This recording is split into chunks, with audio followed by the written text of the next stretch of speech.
안녕하세요. 네, 반갑습니다. 오늘 첫 시간이고요. 개강이죠. 저는 민법하고 민사특별법 담당하는 최희대라고 하고요. 만나 뵙게 돼서 반갑습니다. 첫 시간인데 우리 어저께 개강했었죠. 그래서 뭐 시험 과목이나 이런 거는 다 들으셨을 테니까 민법에서는 별도로 뭐 또 오리엔테이션 반복하지는 않겠습니다. 공부를 좀 하셨던 분도 계실 거고 처음 하시는 분도 계실 텐데 일단은 모두 다 처음 하시는 걸 전제로 수업이 진행된다라고 생각하시면 되겠고요. 이제 커리가 11, 12월 달에 이제 기초적인 개념 완성하는 과정이고 11, 12월은 7주 과정으로 돼 있어요. 그래서 기본서로 하긴 합니다만 그 내용을 전체적으로 다 볼 수는 없고요. 시간상.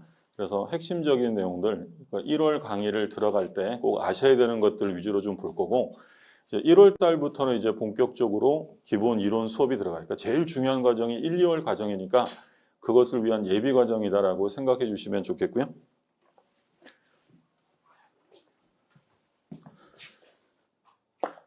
갑이 있어요. 갑이 땅이 하나 있는데 갑이 이 땅을 을한테 팔려고 해요. 그러면 갑이라는 사람이 을한테 땅을 팔 때 야, 너 내 땅 1억 원에 안 살래? 라는 의사를 표시할 거야. 그런 의사 표시를 우리가 이제 뭐라고 할 거냐면 갑이 을에게 청약을 한다라고 해요. 청약. 약속을 청한다라는 거죠. 약속을 청한다. 그럼 을이 1억 원이면 내가 살게 라고 을한테 승낙을 해요. 그러면 이렇게 청약과 승낙이 합치되어지면 이제 계약이 이루어지겠죠. 근데 이건 사고 파는 계약이니까 우리가 이런 계약을 뭐라고 하냐면 매매 계약. 이거 우리 뭐 법 공부 안 해도 일반적으로 다 알고 있는 거잖아요. 그러면 법률 관계에서 둘러싼 내용들을 좀 보면 우리가 앞으로 이제 갑이랑 을 이런 애들은 계속 볼 거예요. 이거 이 아니고 을이에요. 을. 갑, 을, 갑을 병정 이렇게 계속 나올 텐데 그럼 예를 들어서 이제 갑이라는 사람이 이 땅을 팔려고 할 때 또는 을이 이걸 살려고 할 때 자기가 사람들 찾아다니면서 일일이 거래할 수 없잖아요. 그럼 보통 이제 누구한테 맡겨요? 공인중개사. 그럼 우리가 이제 공인중개사법을 공부하죠.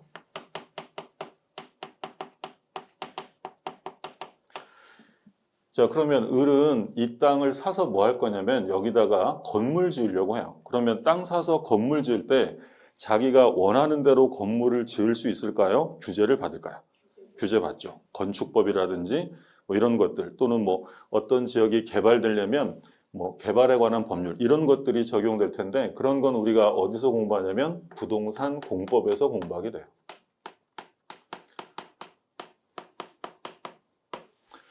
자, 그러면 갑과 을이 이제 매매 계약을 해서 매수인, 을이 이제 돈 내고 샀으니까 우리가 돈 내고 산 사람을 뭐라고 하냐면 매수인이라고 해요. 매수인. 판 사람은 뭐라고 하냐면 매도인이라고 해요.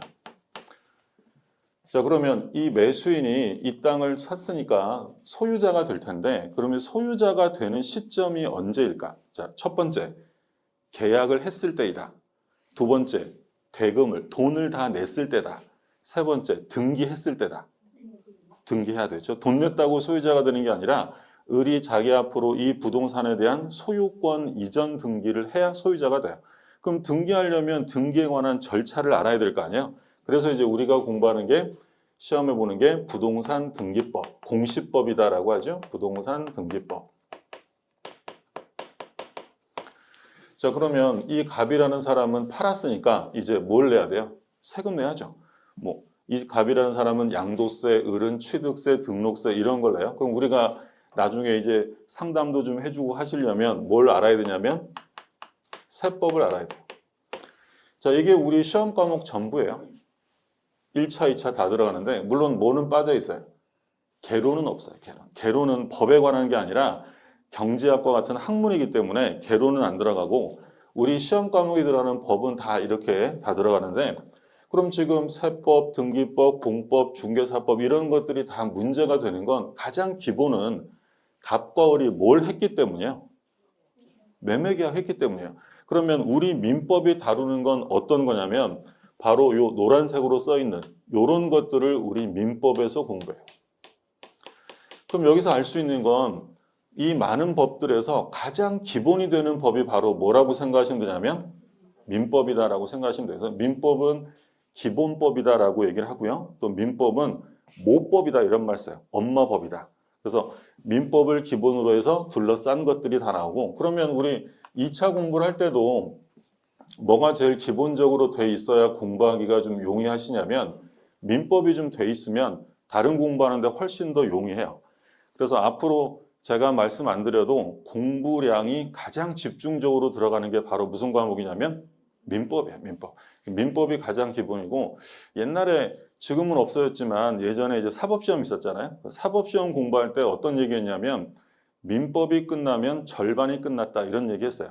그만큼 양이 좀 많기도 하고 또 그 양에 비해서 또 영향을 미치는 게 많기 때문에 민법은 가장 기본적으로 잘 해두셔야 되는 과목이에요. 꼭 제가 강의해서 그런 건 아니고 제가 이제 그런 얘기 해요. 어저께 이거 했죠. 우리 황쌤. 황쌤한테 민법을 물어보시면 황쌤이 민법을 알까요 모를까요? 알아요. 민법은 제일 기본으로 법을 강의하거나 법을 공부하는 사람들은 민법을 제일 기본으로 하고 하는 거예요.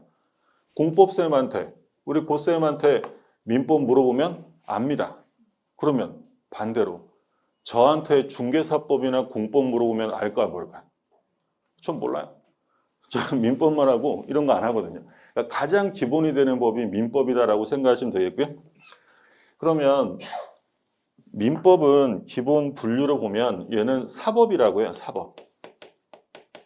사법이라는 건 요 사사로울 사자를 쓰는데 그러니까 사법이라는 건 뭘 말하냐면 개인과 개인 간의 관계를 다루는 걸 사법이다라고 불러요. 그러면 비교되는 건 공법이에요. 공법이라는 것은 개인과 국가기관, 공권력 주체와의 관계, 국가나 지자체, 뭐 대표적으로 개인과 국가 간의 관계를 다루는 것을 공법이다라고 생각하시면 돼요. 그러니까 사법과 공법의 차이점. 그럼 예를 들어서 세법. 세법은 사법일까요? 공법일까요? 공법이죠. 개인이 개인에게 돈을 빼앗아가는 게 아니라 국가가 징수해가는 거죠. 그럼 이건 다 공법이에요. 그럼 등기법은요? 등기법은 개인들끼리 둘이 만나서 등기할까요? 등기소 가야 될까요?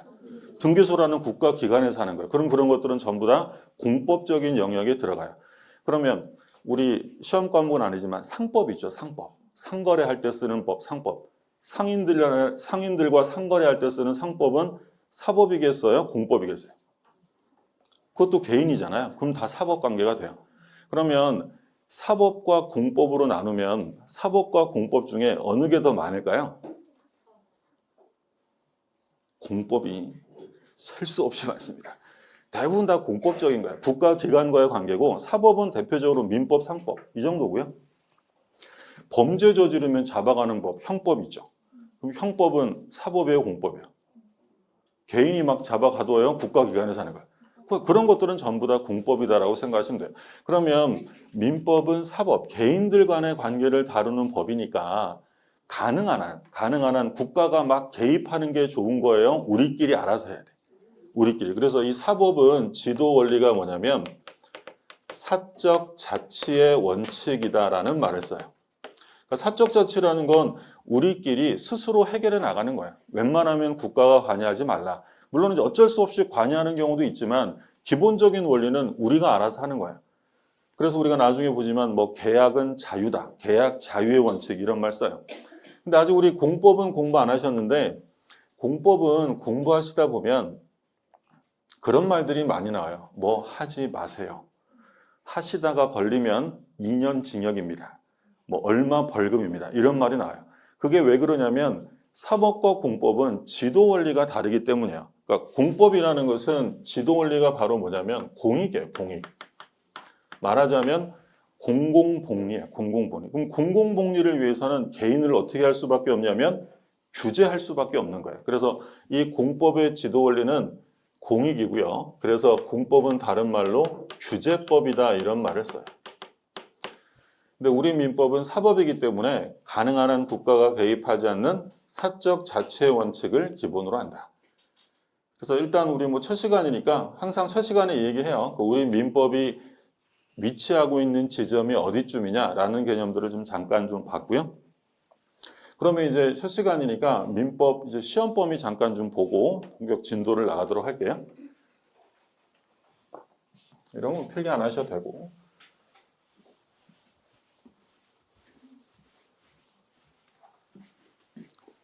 자, 우리 민법은 시험 범위가 어떻게 되냐면 일단 민법은 제일 먼저 총칙이 있어요. 민법 총칙. 그럼 총칙이 끝나면 이제 물권법이 185조부터 나오고요. 그 다음에 이제 채권법. 그 다음에 친족상속법. 상속법. 그러니까 이제 우리 민법은 이렇게 5가지 파트로 나뉘어 있어요. 총칙, 물권, 채권, 친족, 상속인데 그러면 이 총칙이라는 것은요. 뭘 말하냐면 총론이에요. 가장 기본적인 공통적인 이론을 담아두는 것을 총칙이다라고 해요. 그러니까 우리 법 시스템은 기본적인 이론을 열심히 공부한 다음에 각각의 개별적인 사례에 적용하는 방식을 취해요. 그러니까 이제 말하자면 이런 거 얘기하는데 그 우리 옛날에 그 학교 다닐 때 그 하기 싫었던 수학 있잖아요. 물론 좋아했던 분도 계시겠지만 ax 더하기 bx는 y다 이렇게 돼 있어요. 그러면 인수분해하면 x 앞으로 빠지고 a 플러스 b 옛날 생각 막 나죠? 이렇게 돼요, 그죠? 그러면 여기서 이 y가 민법이라면 총칙이 x라고 생각하시면 돼요. 가장 공통적인 이론들을 먼저 공부하고 제3법에 적용을 한다라고 생각하시면 되고요. 그러니까 총칙은 공통되는 이론을 담아둔 곳이니까 생각해 보시면 매우 구체적이겠어요? 추상적이겠어요? 공통적인 이론이니까 추상적이겠죠? 두루뭉술하단 말이에요. 그래서 총칙은 나중에 공부를 열심히 해도 왠지 이게 잡힌 것 같으면서도 꽉 안 잡히고 이런 느낌이 드는 게 바로 총칙이에요. 그걸 이제 총칙에서 기본 이론을 공부하고 그 다음에 이제 뭘 공부하냐면 물권과 채권을 공부하는데 이 물권법과 채권법을 합쳐서 제3법이다라고 해요. 제3법. 자, 그럼 여기서 이제 기초 개념, 오늘 좀 꼭 알고 가셔야 될 개념들을 잠깐 좀 설명드립니다. 오늘 수업하고 댁으로 돌아가시면 복습하실 거예요? 네, 뭐 하시면 좋고 안 하셔도 되고. 네. 그러니까 일단 뭐 물론 이제 11, 12월 달부터 열심히 하시면 좋겠지만 11, 12월 달에 그렇게 열심히 안 하셔도 돼요. 수업만 좀 빠지지 말고 좀 나오시면 돼요. 원래 또 이게 11월부터 공부를 새로 시작할 때도 사람의 마음가짐이 있잖아요. 내가 이번 시험 이제 합격을 해봐야겠다. 그럼 이제 필기구도 사고 필통도 사고 그래가지고 이제 열심히 합니다. 근데 처음부터 너무 열심히 하면 이게 우리 시험이 단기에 끝나는 게 아니에요. 1년 코스예요. 1년 코스. 내년 10월 말에 시험 볼 거 아니에요? 그럼 지금부터 너무 무리하면 마지막에 퍼져요. 사람의 체력이라는 게 한계가 있는 것이기 때문에 첫눈 마라톤 뛰듯이 처음 땅 하면서부터 막 엄청 뛰어 이러면 힘드니까 일단 뭐 선생님에 따라 견해가 다를 수 있지만 제 생각에는 11, 12월 달에는 어느 정도 적응 기간이다라고 생각하시는 게 좋아요. 공부하신 지가 오래됐잖아요. 옛날 학교 다니신 지도 오래됐고 딱딱한 의자에 4시간 앉아 있는 것도 쉽지 않아요.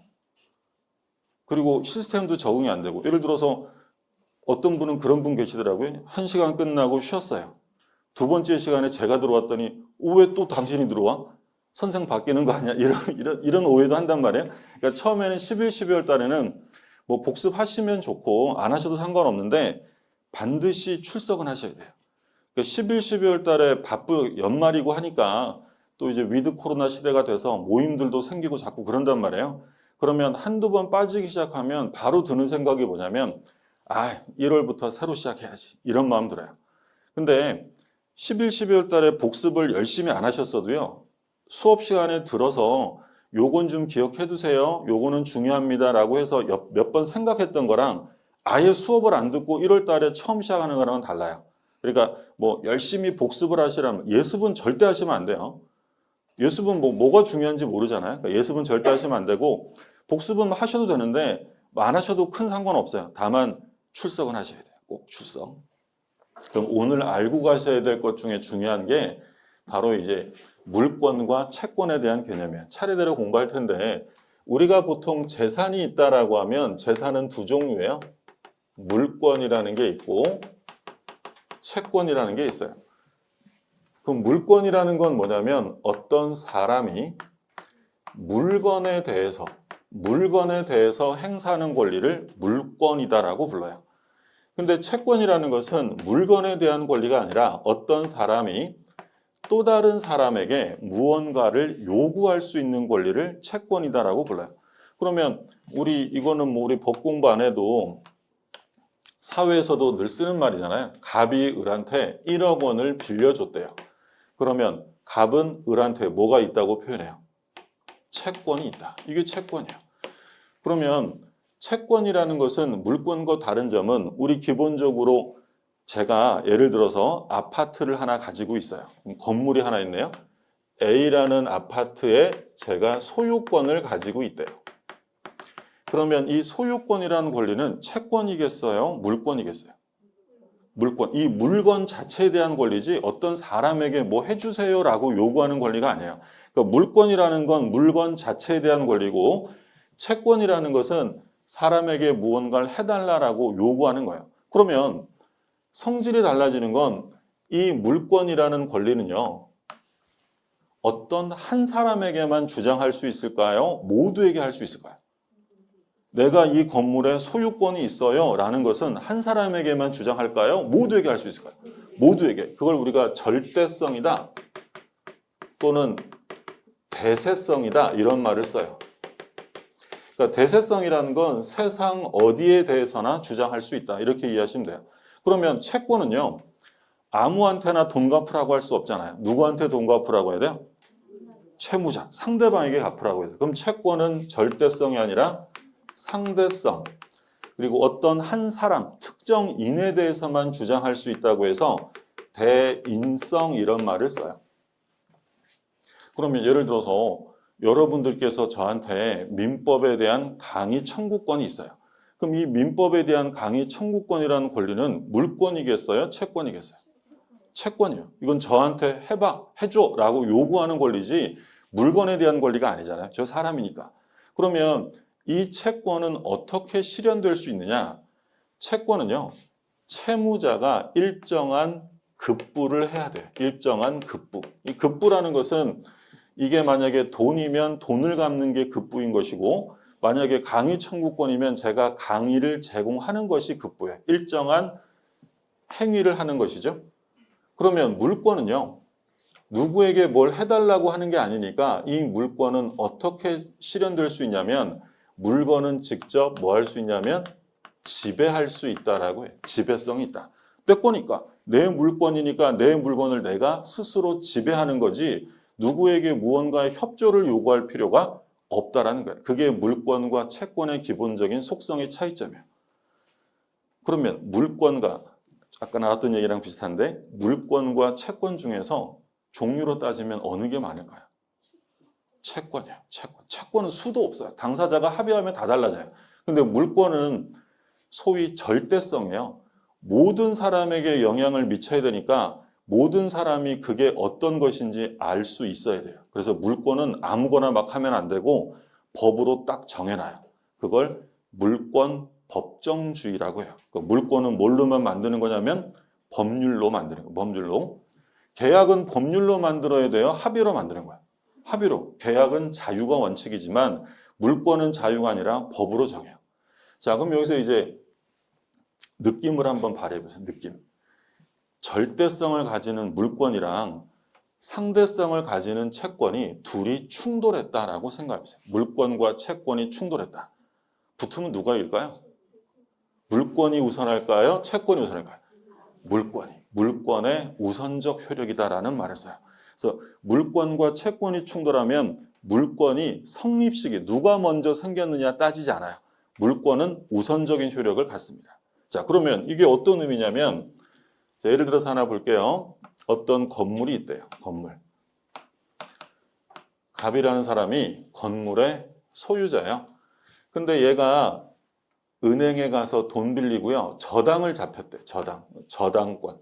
우리 이제 은행 가서 돈 빌리면 그냥 안 빌려주잖아요. 보통 뭐 잡아요?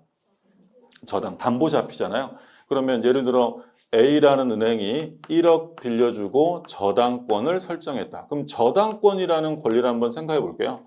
그럼 저당권이라는 건 어디다가 설정하겠어요? 사람 이마에다가 설정해요? 부동산에다 하는 거예요? 물건, 부동산에다 하는 거예요. 그럼 저당권은 채권이겠어요? 물건이에요?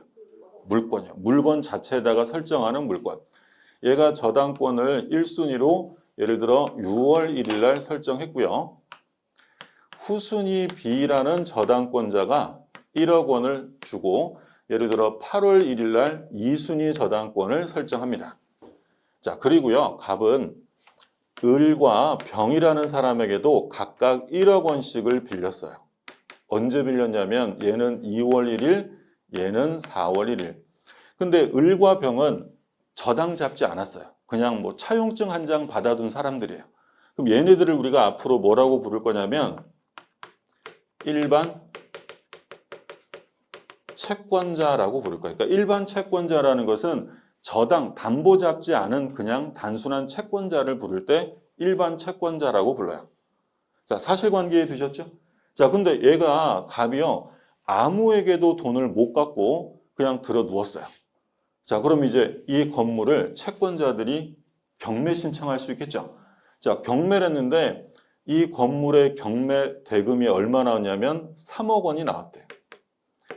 경락대금이 3억 원. 그러면 이제 법원에서 3억 원 경락인이 낸 돈 가지고 이 채권자들에게 돈을 나눠주겠죠. 그걸 우리가 이제 배당한다라는 말을 써요. 법원이 이제 배당을 하는데 배당 순서가 어떻게 될 거냐라는 거죠. 자, 그러면 제일 먼저 돈 빌려준 을이 받아갈까요? A가 받아갈까요? A가 받아가요. 왜 A가 받아갈까요? 얘는 6월 1일이고 얘는 2월 1일인데 왜 얘가 먼저 받아가냐면 얘는 물권자예요. 얘는 물권자고 얘는 뭐야? 채권자예요. 그럼 물권과 채권이 충돌하면 시간이랑 상관없이 누가 이긴다고요? 물권. 그래서 얘가 1순위로 1억 원을 받아가요. 그러면 얘는 2순위로 1억 원을 받아가겠죠. 자, 그러면 얘네들 받아가면 남는 돈이 이제 얼마 남냐면 1억 남네요. 1억. 그러면 1억 원은 어떻게 주느냐? 을이 먼저 받아갈 거냐 아니면 둘이 똑같이 배당해 줄 거냐라는 문제인데 물권은요. 지들끼리도 우열이 있어요. 먼저 생긴 물권이 우선합니다. 근데 채권은 그런 거 없어요. 채권은 소위 평등주의가 지배해요. 먼저 생긴 채권이든 나중에 생긴 채권이든 상관없어요. 그러면 지금 을과 병은 둘 다 일반 채권자니까 우열이 없는 거예요. 그러면 1억 원, 1억 원이니까 몇 대 몇이에요? 1대1. 그럼 1억 원을 1대1로 나누면 5천, 5천 이렇게 배당돼요. 그러니까 이런 배당을 안분배당이다라고 불러요.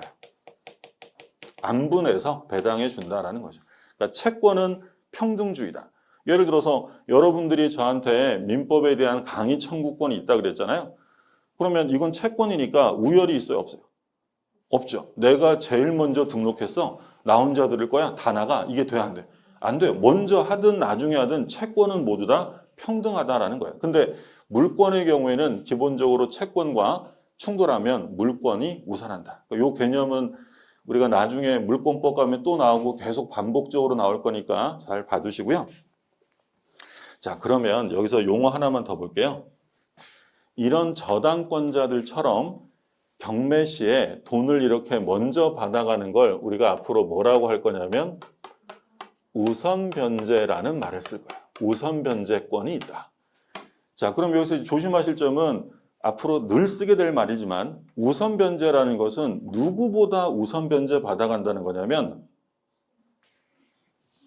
일반 채권자보다 먼저 받아가는 걸 우선변제라고 해요. 그러니까 기초적인 개념을 잘 안 잡아두시면 나중에 어떤 생각하시냐면 우선변제권이라고 하면 제일 먼저 받아가는 거다라고 생각하는 경우가 있는데 그런 건 아니고요. 제일 먼저가 아니라 일단 누구보다는 무조건 빨라요. 일반 채권자. 근데 선순위 저당권자, 선순위 담보권자보다는 빨라요? 늦게 받아가는 거예요? 늦게 받아가는 거예요. 그러니까 지금 A만 우선변제권이 있어요? B도 우선변제권이 있는 거예요? B도 있는 거예요. 그럼 B는 A보다는 후순위지만 누구보단 빨리 받아가는 거야? 일반 채권자. 무슨 말인지 되셨어요? 하나만 더 볼까요? 그럼 예를 들어서 C라는 애가 있대. C 저당권자.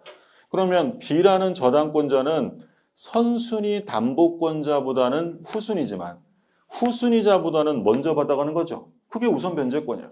그럼 이 C라는 저당권자는 우선 변제권이 있어요, 없어요? 있죠. 누구보단 빠르니까. 일반 채권자보단 빠르니까. 이걸 우선 변제권이라 하는 거고 제일 먼저 받아가는 게 우선 변제가 아니다라는 점 조심하시고요. 자, 하나만 더 볼까요? 요건 좀 어려워요. 갑이 을한테 어떤 부동산에 임대차를 해주었어요. 임대차. 우리 임대차라는 거 들어보셨죠? 많이 하잖아요. 빌려 쓰는 게 임대차예요. 그럼 요 임차권이라는 권리는 어떤 권리냐면 임대인, 얘가 이제 임대인이에요. 임대인에게 목적물을 사용케 해달라고 요구하는 권리를 임차권이라고 해요. 임대인에게 당신 물건을 내가 사용하게 해주세요라고 요구하는 권리야. 그럼 제가 지금 말씀드린 이 뉘앙스는 임차권이 물권이라는 거예요? 채권이라는 거예요? 채권이라는 거예요.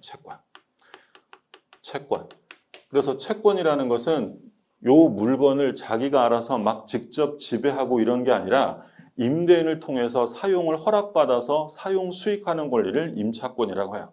그럼 여기서 고민하시면 안 되는 게 임차권은 우리 민법이 물권이 아니라 뭐라고 정의되어 있다고요? 채권. 그럼 요거는 그냥 받아들이고 넘어가셔야 돼요. 그러니까 우리 이제 공부를 하다 보면 고민하고 이해해야 되고 이런 부분이 있는가 하면 받아들여야 되는 부분이 있어요.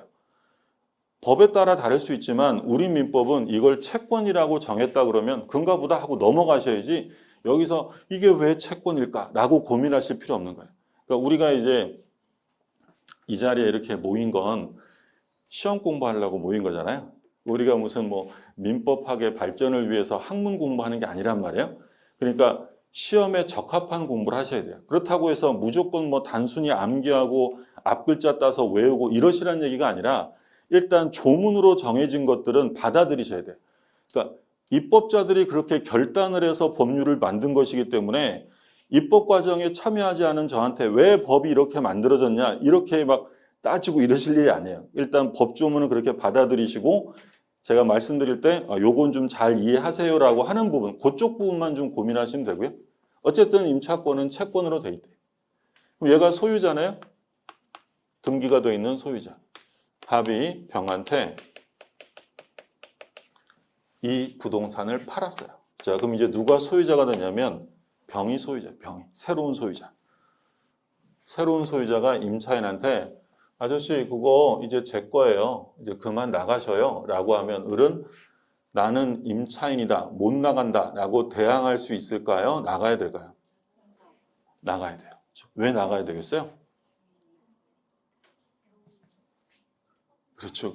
지금 이제 아직 우리가 법 공부는 안 됐기 때문에 직관적으로 뭐라고 지금 말씀을 하셨냐면 주인이 나가라니까. 정확한 표현이에요. 정확한 표현. 얘가 이제 소유자가 됐잖아요. 그럼 소유자라는 건 채권이에요, 물권이에요? 물권. 임차권은 채권이에요. 그럼 먼저 생긴 거랑 상관없이 누가 우선한다고요? 물권이. 그러면 이걸 이제 법 격언상, 그러니까 법률에도 우리 흔히 일반 속담 격언처럼 법 격언이 있어요. 법 격언. 법 격언 중에 뭐가 있냐면 매매는 임대차를 깨뜨린다라는 말을 써요. 매매는 임대차를 깨뜨린다. 그럼 매매는 임대차를 깨뜨린다는 건 무엇을 표현하는 격언이냐면 매매가 되면 소유자가 바뀔 거 아니에요? 물권이 무엇에 우선한다? 채권에 우선한다. 그걸 하는 표현이야. 근데 이제 그런 생각 하실 수 있어요. 이상하다. 내가 우리 집 임차인으로 살고 있는데 집주인 바뀌어도 안 나가도 된다고 들었는데 이렇게 생각하실 수 있어요. 그거는 이제 특별법이에요. 그거는 이제 주택을 임대차하면 그때는 주택임대차 보호법이라는 특별법이 적용되기 때문이고요. 일반 민법에서는 채권자이기 때문에 새로운 물권자에게 대항할 수 없다. 그래서 개념을 잡아두실 점이 물권과 채권이 있으면 누가 우선하냐면 물권이 우선한다. 그래서 얘네들을 제3법이다라고 해요. 그 다음에 친족. 친족은 뭐 잘 아시죠? 친족에 대해서 친족의 범위가 규정되어 있고 뭐 혼인이라든지 이혼, 입양 이런 것들이 규정되어 있고요. 상속. 사람이 사망하면 상속이 개시되어집니다. 그렇죠? 뭐 상속 비율 같은 거 있잖아요. 상속 비율 어떻게 돼요? 1대 1대 배우자는 1.5. 그렇죠? 1.5. 어떻게 그렇게 잘하셔? 시험도 안 보는데. 물론 이제 나중에 개정될 수는 있지만 현재는 그래요. 1대 1대 1이고 배우자는 50% 가산 이렇게 돼 있는데 그러면 이런 상속은 내가 원해서 그렇게 되는 거예요? 법률이 정해놓은 거예요? 법률 규정에 의해서 변동이 되는 거예요. 그런 것들이 상속이에요. 근데 우리가 나중에 공인중개사 시험에 합격하면 이제 실무를 할 거 아니에요? 그럼 업무를 하면 무엇을 중개하시는 거예요? 무엇에 관한 것을? 부동산에 관한 걸 중개하시는 것이 혼인 중매하시는 게 아니잖아요. 그러니까 친족법과 상속법은 우리 시험 범위에 들어가지 않습니다. 자, 그러면 우리 시험 범위는 총칙이 있어요. 그럼 총칙은 이게 전범이라고 하면 전부 다 시험 보진 않아요. 요 총칙의 가운데 부분에 가면 법률행위 파트가 있거든요. 법률행위 파트. 이 부분만 시험 범위예요. 그러니까 총칙의 절반 정도만 시험 범위다라고 생각하시면 돼요. 총칙의 절반. 자, 물권법은 전범위가 시험 범위예요. 전범위. 그 중에 이제 한 가지만 딱 빠져요. 뭐가 빠지냐면 마지막 부분에 가면 담보물권 중에 질권이라는 게 담보물권이 있어요. 그러니까 질권을 제외한 전범위가 시험 범위가 됩니다. 그러니까 질권이라는 건 시험 범위는 아니지만 그 뭔지 개념은 좀 아셔야 돼요. 그러니까 질권은 그냥 쉽게 생각하시면 전당포 생각하시면 돼요. 요게 이제 요 질자가 요 인질할 때 이 질자거든요. 그러니까 물건을 인질처럼 잡아두는 거죠. 우리 보통 지금은 전당포 같은 거 찾아보기 쉽지 않지만 옛날엔 전당포 많았잖아요. 그래서 2만 원, 3만 원 이렇게 필요하면 어디 갔어요? 전당포. 우리 잘생긴 원빈 아저씨도 전당포 하셨잖아요. 그죠? 그럼 전당포에 가서 뭘 맡기십니까? 시계, 그죠? 뭐 목걸이 이런 거 맡길 거 아니에요. 건물 뜯어 맡겨요? 아니요. 그러면 질권이라는 것은 동산에 대해서 설정되는 거지 부동산을 질권으로 할 수가 없어요. 우리 민법은. 그러면 우리는 부동산과 관련되는 것만 시험 보도록 돼 있기 때문에 부동산을 대상으로 하지 않는 질권은 시험 범위에서 제외합니다. 그러면 질권이라는 것은 그래도 개념은 아셔야 되니까 예를 들어 제가 금반지를 맡기고 돈을 몇만 원 빌렸어요. 그럼 제가 나중에 돈 갚으면 찾아오는 거고요. 돈 못 갚으면 업주가 그거 처분해가지고 자기 채권을 우선 변제 받아가는 거야. 그게 바로 질권이죠. 그 질권은 꼭 전당포에서만 발생해요. 개인들끼리도 할 수 있는 거야. 얼마든지 개인들끼리도 발생하는 거죠. 수업 끝나고 대구로 가시려고 봤더니 오늘 아침에 지갑을 깜빡 놓고 나오셨대요. 그래서 옆에 분한테 나 지갑 안 가져왔다. 나 10,000원만 빌려주라. 그랬더니 옆에 분이 그냥은 안 되지 이럽니다. 그냥 안 되면 뭐라도 맡기라는 거 아니에요. 그럼 뭐 맡기면 둘 사이에 뭐가 설정된 거야. 그 질권 설정이에요. 근데 부동산은 안 되니까 시험 범위에서 제외하겠다. 그런 얘기고요. 자, 채권은 강학상으로 따지면 채권 총론과 강론이 있어요. 근데 이제 총론은 시험 범위가 아니에요. 매우 다행스러운 일이죠. 총론이 되게 어려운 파트인데 여기서는 시험 범위 아니고 강론에서 이제 우리 시험 범위는 뭐냐면 계약법이에요. 계약법 총론.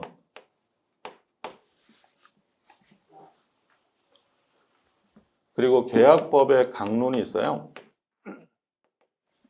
우리 민법이 규정하고 있는 계약은 몇 가지냐면 우리 민법은 15가지 계약을 규정해요. 근데 15가지 계약을 다 시험 보는 게 아니고 3개만 시험 봐요. 3개. 매매, 교환, 임대차. 근데 15가지 중에서 가장 양이 많은 게 매매랑 임대차예요.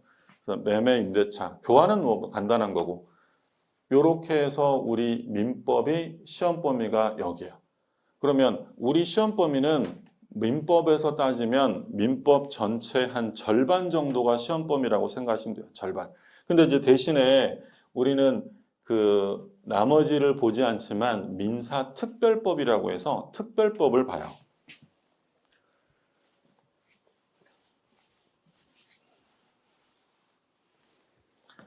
자, 민사특별법.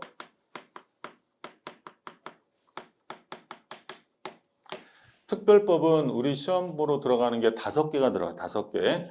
그러니까 첫 번째, 주택임대차보호법. 주택임대차보호법. 두 번째는 상가건물 임대차보호법 이렇게 나오고요. 그 다음에 이제 집합건물법.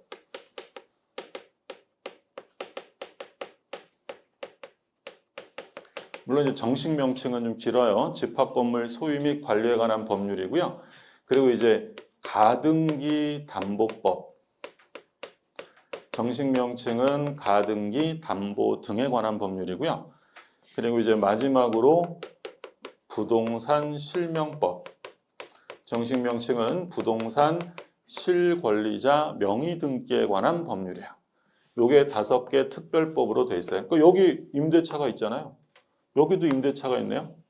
그러면 이 특별법과 이 민법의 차이점은 뭐냐면 일단 우리가 가장 기초적으로 생각할 때 우리 민법은 일반법이라고 했어요. 그러면 일반법과 특별법이 충돌하면 어느 게 우선하겠어요? 당연히 특별법 우선의 원칙이에요.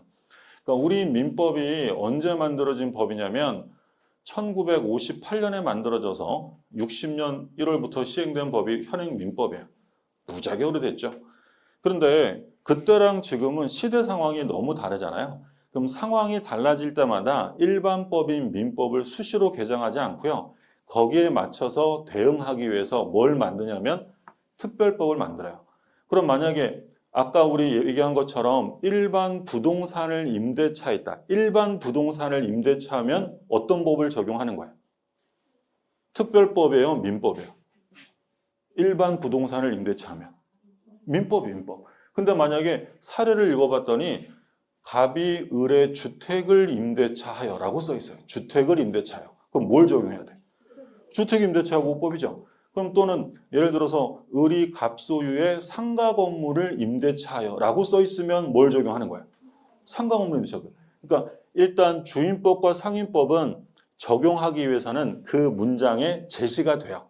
주택을 임대차했다, 상가 건물 임대차. 그렇지 않으면 다 뭘 적용하는 거냐면 민법이다라고 생각하시면 돼요.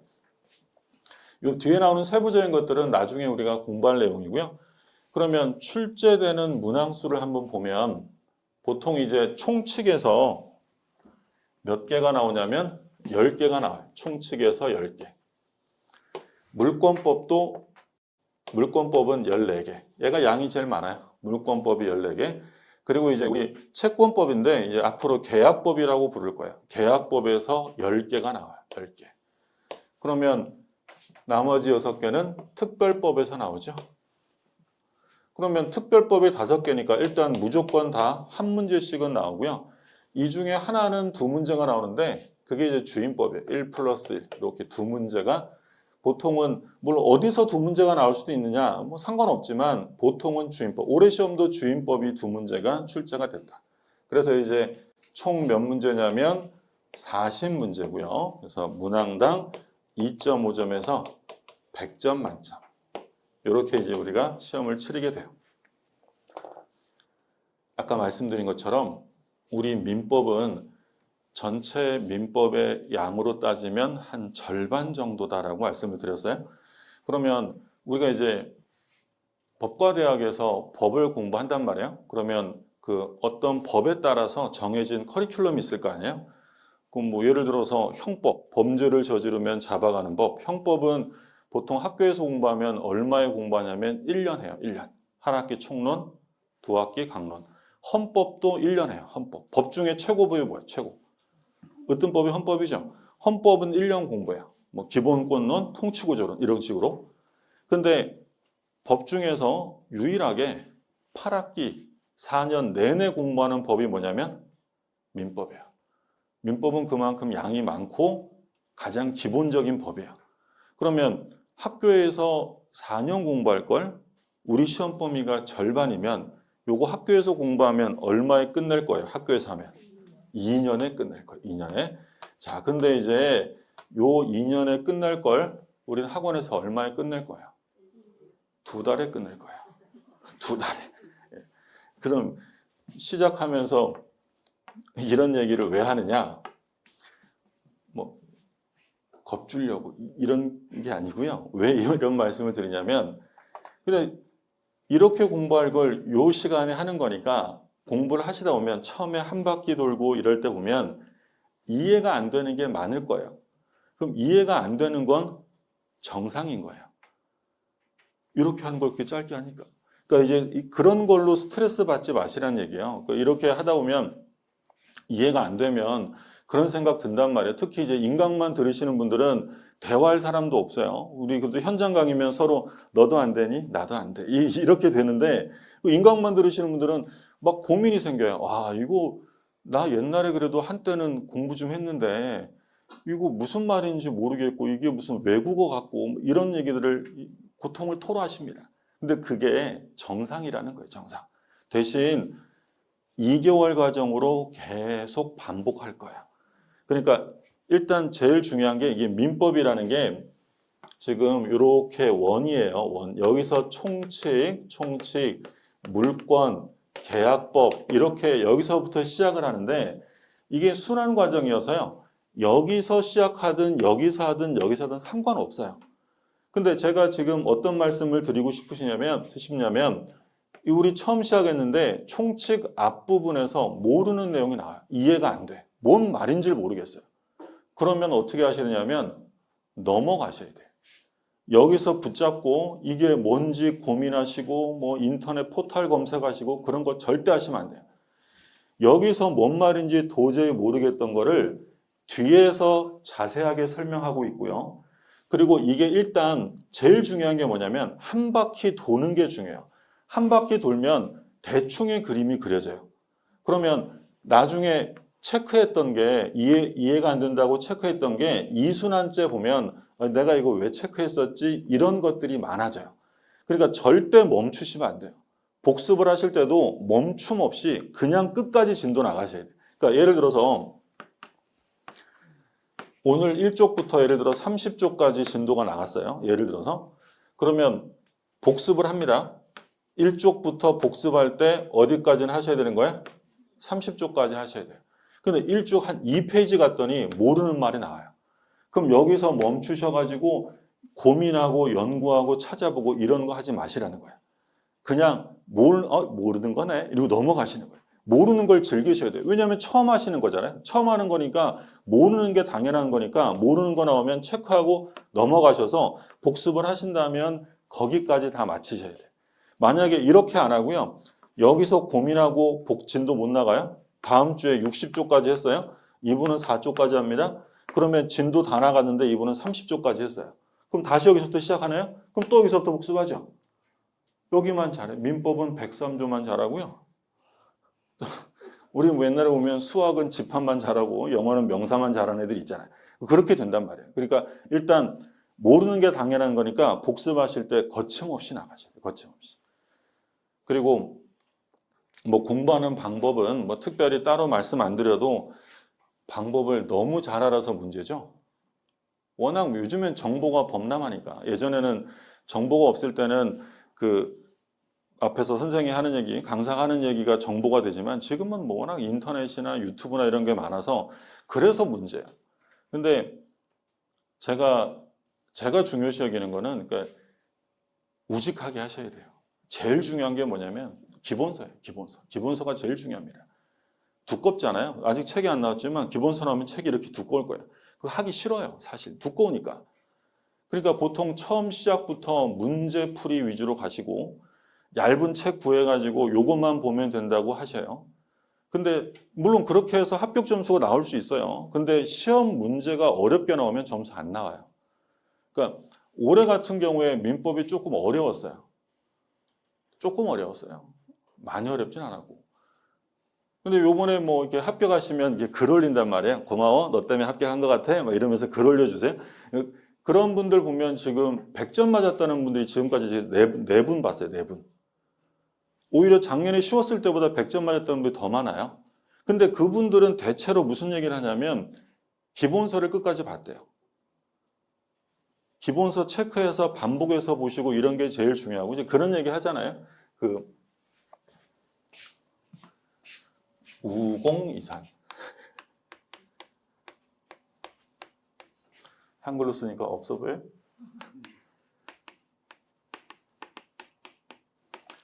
이게 잘 아시는 거지만 어리석은 노인이 산을 옮긴다. 이게 굉장히 의미 있는 말이잖아요. 그러니까 처음에는 이게 심란하고 못할 것 같아도요. 요령 피우고 처음부터 쉬운 길을 찾기 시작하면 처음에 3, 4월 달에 모의고사 보죠. 그런 분들이 점수 잘 나옵니다. 처음 공부 시작할 때부터 문제풀이 하고 그리고 뭐 얇은 거 보고 핵심 따가지고 요것만 하면 요렇게 되고 요렇게 공부하는 분들은 3, 4, 5월까지 점수 잘 나와요. 근데 제가 말씀드린 것처럼 기본서 꾸준히 읽으시고 몰라도 그런가 보다 하고 또 보시고 이런 분들은 3, 4, 5월까지 모의고사 점수 안 나와요. 근데 그걸 견디셔야 돼요. 그게 기본적인 우리 무협지 같은 거 봐도요. 그런 거 안 보시나요? 무협지 오면 중요한 게 뭐라고 하냐면 내공이 중요해요. 이 내공이 쌓여야지 이게 잘 된단 말이에요. 그러니까 처음에는 힘들어도 아무것도 못하는 것 같아도 차곡차곡 내공이 쌓이면 나중에 문제풀이 들어가면 그때 확 올라가요.